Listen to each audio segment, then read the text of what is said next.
مع نهاية 2022 اختتمت قوافل ستر وعافية نشاطها لهذا العام في سوهاج مرة أخرى، والتي ينفذها التحالف الوطني للعمل الأهلي التنموي، لتستقبل قرية أم دومة بمركز طمى بالمحافظة قافلة ستر وعافية رقم 16 بمشاركة 15 جمعية ومؤسسة خيرية يعملون تحت مظلة التحالف، وينظمها نحو 2500 متطوع، والتي تستهدف خدمة أكثر من 10,000 مستفيد.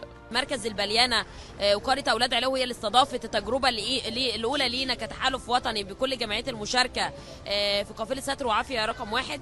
فكان الختام بتاع قوافل ستر وعافية لسنة 22 واللي نبدأ بيه رحلة القوافل الجديدة لسنة 23. ما كانش فيه أحسن من مدينة سوهاج بلد المواويل إن احنا نكون موجودين معاهم النهاردة فيها النهاردة.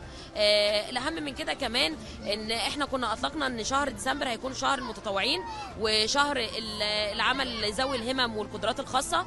فكان النهارده معظم الانشطه الاساسيه الخاصه بينا ركزنا فيها على كارت الخدمات المتكامله الخاصه لذوي الهمم. جايبين النهارده بفضل الله تعالى بطاطين من اجود الانواع بفضل الله تعالى، وان شاء الله وزعنا النهارده ومكملين لحد اخر الاسبوع باذن الله. احنا بنقدم معرض ملابس للمحتاجين عشان دخلة الشتاء، عندنا بطاطين برضو عشان الشتاء، وعندنا مواد غذائيه موجوده معانا.